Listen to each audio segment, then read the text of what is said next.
Que a paz do Senhor esteja conosco. Que a saudação de Jesus seja uma represa de luz que abre as suas comportas sobre uma planície de cidades secas, escuras, que com essas represas abertas fosse inundada de luz, de vida, de água viva que matasse a nossa sede para sempre. Que assim seja conosco. Bebamos e comamos do amor de Deus.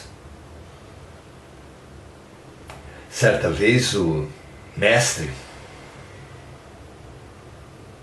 disse que tinha comido, disse aos discípulos quando estes vieram com alimento, disse que havia comido de um outro alimento. Eles não entenderam, porque ele ficara sozinho, sem acesso a nada. Como assim comera de um outro alimento? Se eles foram buscar o alimento exatamente para servi-lo e para servir-se. E aí Jesus revelou: o meu alimento é fazer a vontade do meu Pai. Jesus tinha uma nutrição diferente. Será que ele falou apenas poeticamente, metaforicamente, parabolicamente? Vamos investigar hoje.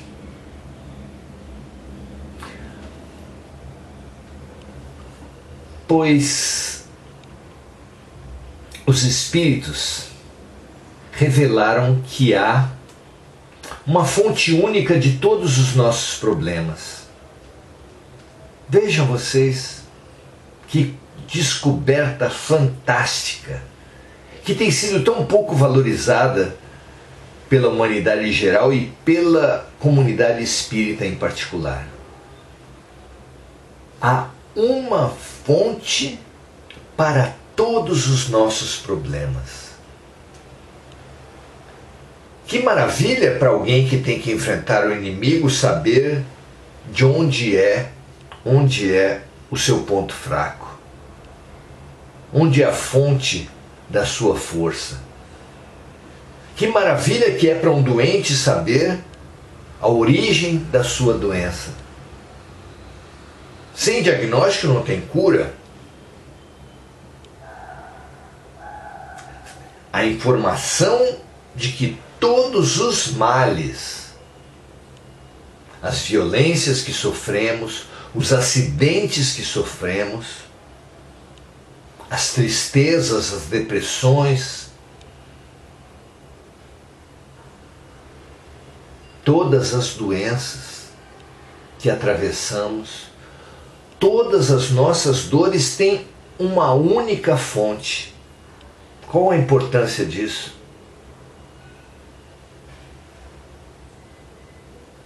O que você faria se soubesse que todas as dores, todos os sofrimentos de alguém que você ama muito tem uma fonte só? E que essa fonte fosse desconhecida, fosse misteriosa. Não largaria tudo o que você,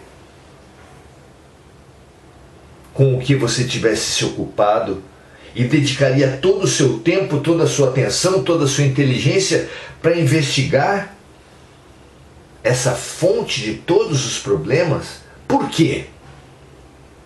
Porque o que alguém que ama, o que ele mais quer é servir, é ser útil, é libertar, é curar, ensinar aqueles que amam. Então, como os sublimes médicos, que são os espíritos de luz, como os sublimes mestres, que são os espíritos de luz, nos ensinaram que toda ignorância, toda doença, todo mal, toda infelicidade e toda sombra humana tem uma fonte única, cabe a todos nós, por nós e por aqueles que nós amamos, estudar essa fonte única. Conhecer, pesquisar as maneiras de neutralizar essa fonte de todos os problemas. Claro.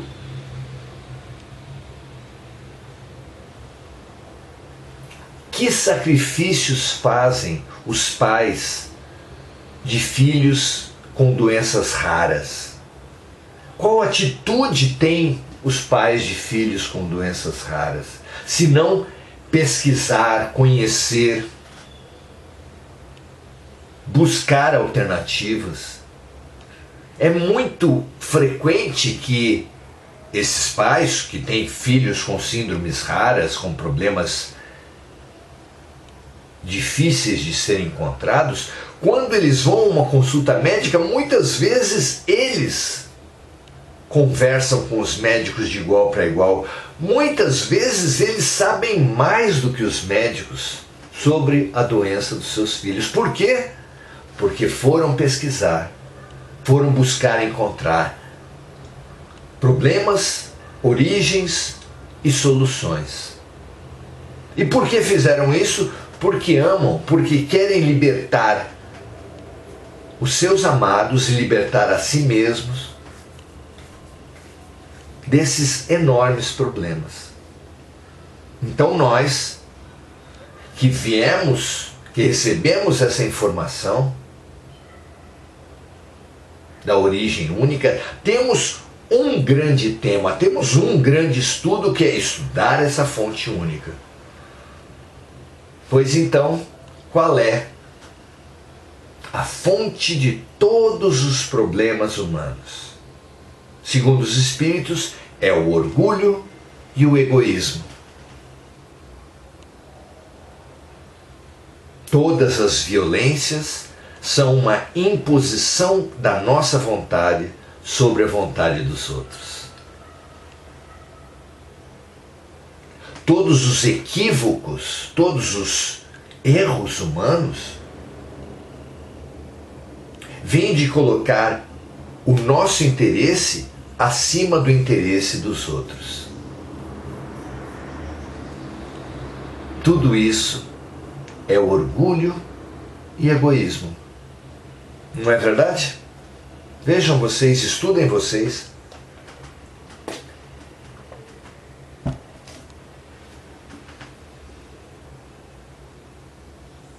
André Luiz uma vez teve a oportunidade de conversar com um desses grandes instrutores, como está num dos livros psicografados por Chico Xavier, Ação e Reação, e ele fez essa pergunta: afinal de contas, o que é o bem e o que é o mal? E o grande instrutor, mostrando a sua grandeza, disse, deixando de lado toda a teoria, toda a especulação, as palavras bonitas da filosofia, da ciência, da religião,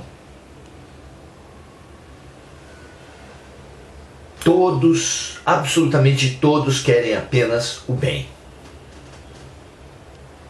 A diferença entre os seres, aquilo que faz alguns deles agirem perversamente, gerarem prejuízos, destruição, maldade para as outras pessoas, e que fazem outros gerarem o bem, o serviço, a alegria, a realização de outras, é a abrangência do bem que as pessoas querem. aquele que quer o bem exclusivamente para si, gera o mal para os outros. Pense no fenômeno da alimentação no mundo, onde uma porcentagem alta de pessoas, em alguns países, alcança 30% da população, tem problemas relacionados à obesidade. Enquanto que uma parcela gigantesca da população mundial, algo em torno de 40%, vive na insegurança alimentar, na carência proteica, na fome. O que isso representa? Senão que algumas pessoas, desprezando a necessidade dos outros, pensam apenas em si, querem o bem apenas de si. O que é a corrupção? Se não tomar, no caso da área pública, algo ou recursos ou bens que sejam da coletividade apenas para si. Isso é o roubo, a corrupção, não é? Infelizmente, tão comuns por parte mesmo das grandes lideranças do Brasil. O que é isso? Senão a prioridade absoluta, exclusiva, a prioridade que exclui os outros, a prioridade de si mesmo que exclui o bem-estar, o interesse, o direito dos outros. Isso é o mal. Querer para si o melhor em detrimento, em exclusão dos outros. É riquíssimo isso. E é preciso entender por que as pessoas fazem isso.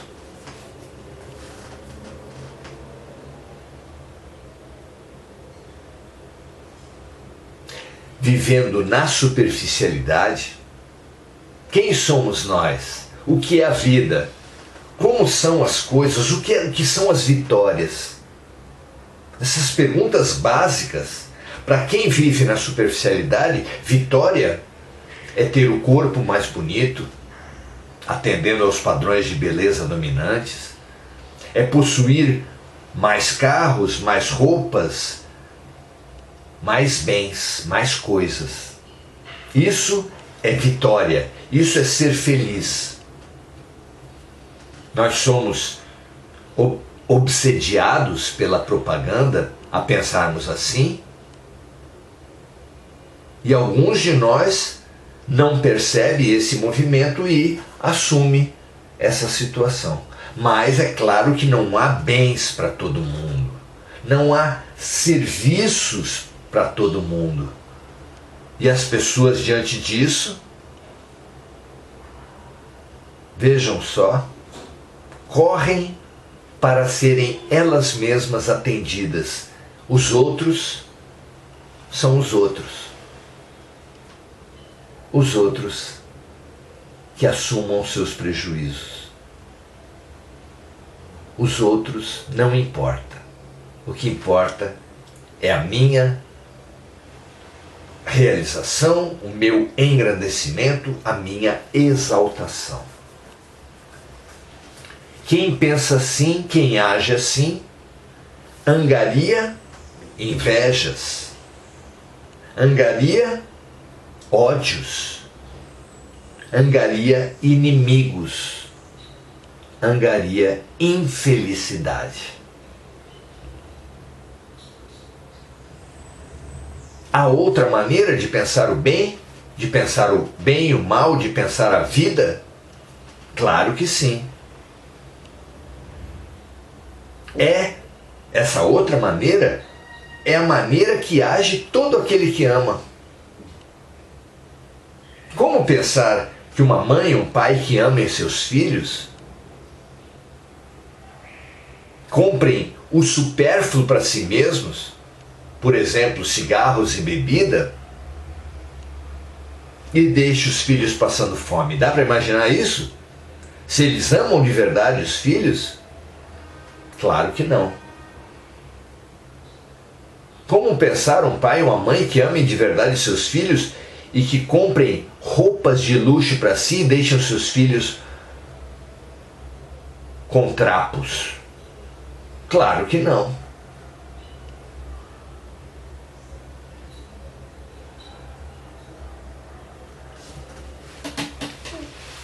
Nós também não podemos pensar assim. Claro que não.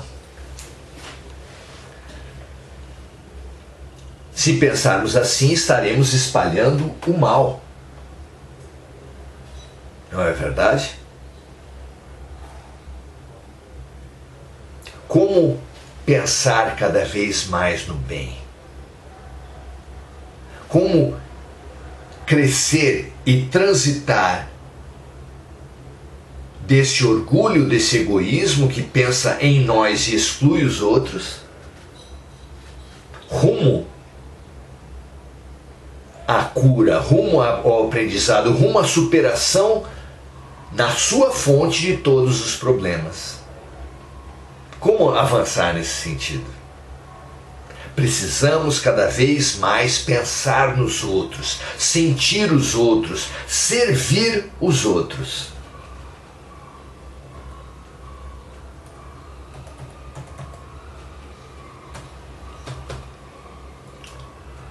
Como faremos isso? Cativando, nos aproximando,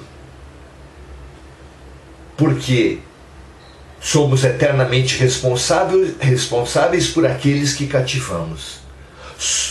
Amaremos o próximo como a nós mesmos. Duas sentenças magníficas, das mais luminosas para o espírito humano. É saindo de nós, é amando de verdade, nos colocando no lugar dos outros, que seremos cada vez menos egoístas, menos orgulhosos.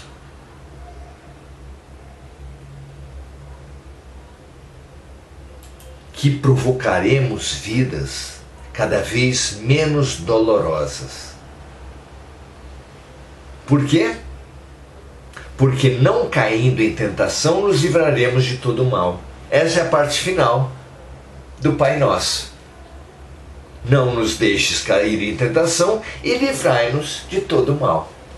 A única maneira de livrarmos-nos de todo o mal, se não no agora, no futuro, é não cairmos em tentação. Porque o plantio é livre e a colheita obrigatória, assim se explica a dor nas nossas vidas. E aquele que não quiser colher mal, precisa plantar bem. Precisa parar de plantar mal e plantar bem. Não parece óbvio isso? Parece e é. Parece e é. É chegado um momento de nós transitarmos, de nós avançarmos, de nós compreendermos o que é o egoísmo e avançarmos, milímetros que seja, para o amor. Claro, ninguém vai cobrar que nós em uma vida apenas amemos-nos uns aos outros como Jesus nos amou. Mas fazer um movimento nesse sentido é fundamental. Só na escola dos homens, que um aluno que tiver 7 na primeira prova e 5 na segunda, passará de ano se a média for 5. Na escola de Deus, se um aluno tirar 2 na primeira prova e 4 na segunda, ele está melhor posicionado do que o que tirou 7 e depois 5. Porque o que interessa é o movimento, o que interessa é a intenção, O que interessa é a boa vontade. Paz na terra aos homens, aos seres de boa vontade, disse o Mestre.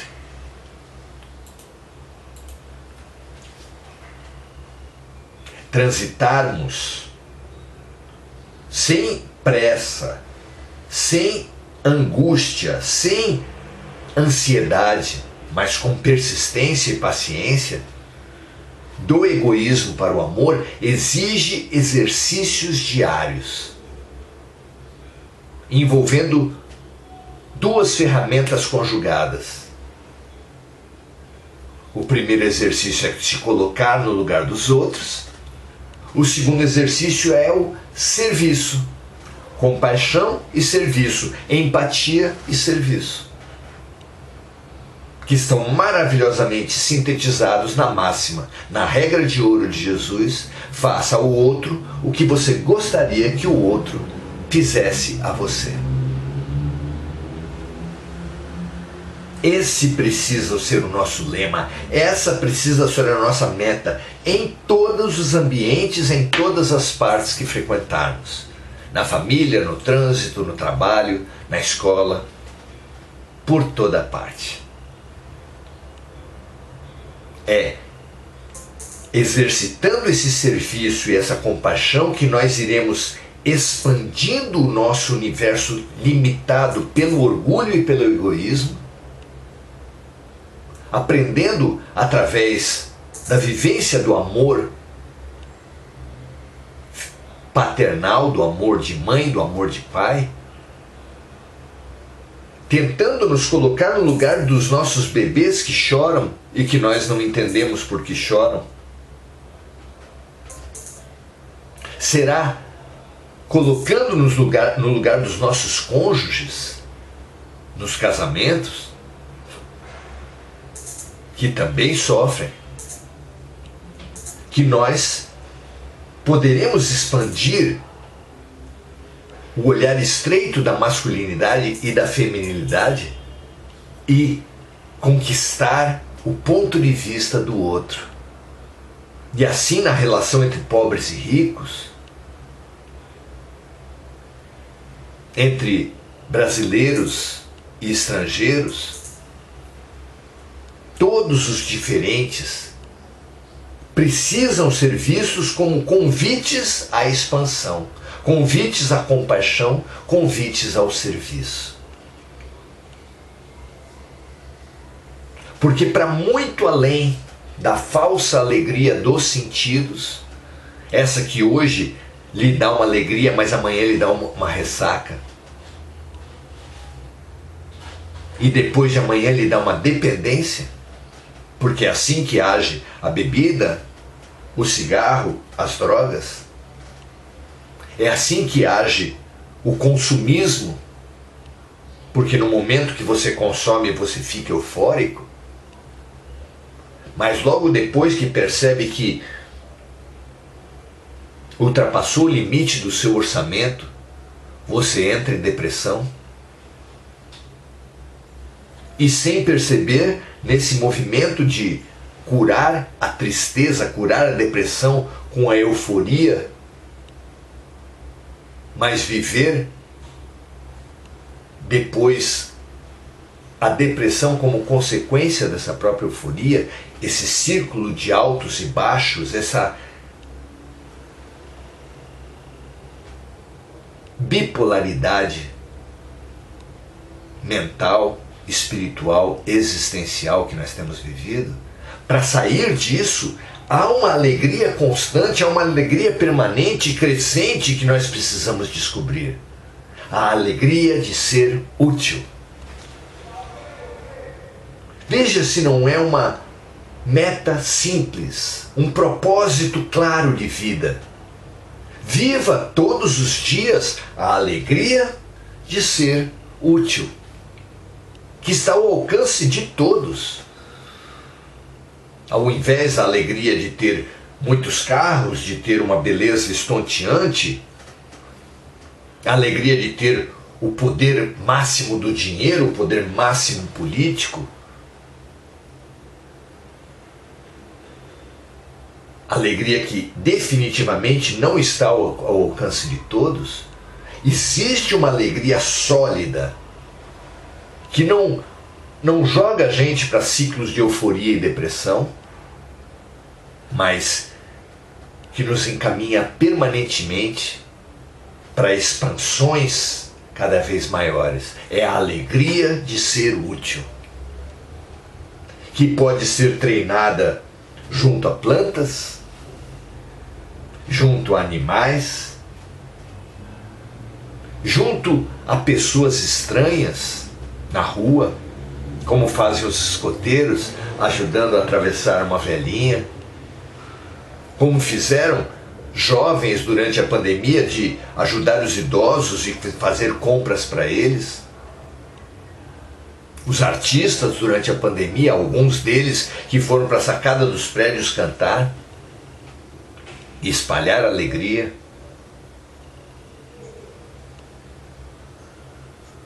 Ao invés daqueles que desviando máscaras, desviando respiradores para ganhar dinheiro à custa da morte alheia, espalharam tanto mal para si mesmo, principalmente porque não há vítimas na Terra. Todos que sofrem, sofrem porque precisavam sofrer, mas aqueles que fizeram sofrer são tremendamente responsáveis, ou como Jesus disse, o escândalo é necessário, mas ai daquele por meio do qual ele vier. Precisamos sair desses ciclos de alegria e de depressão, de euforia e de depressão. Precisamos romper com a ilusão das alegrias insustentáveis que duram algumas horas e geram depressão, dependências, buracos. Cegos guiando cegos só podem cair ambos no buraco. Só poderia ser esse o nosso destino. E esse estudo da vida nos remete a pequenos exercícios diários. Não importa o óbvio, não alcançaremos Jesus nessa vida. Importa a boa vontade, exercícios cotidianos, persistentes, pacientes, corajosos e determinados de ser a cada dia um pouco mais útil. A cada dia amarmos um pouquinho mais. Que meta luminosa, maravilhosa, factível, alcançável e urgente. Veja se isso não serve para você.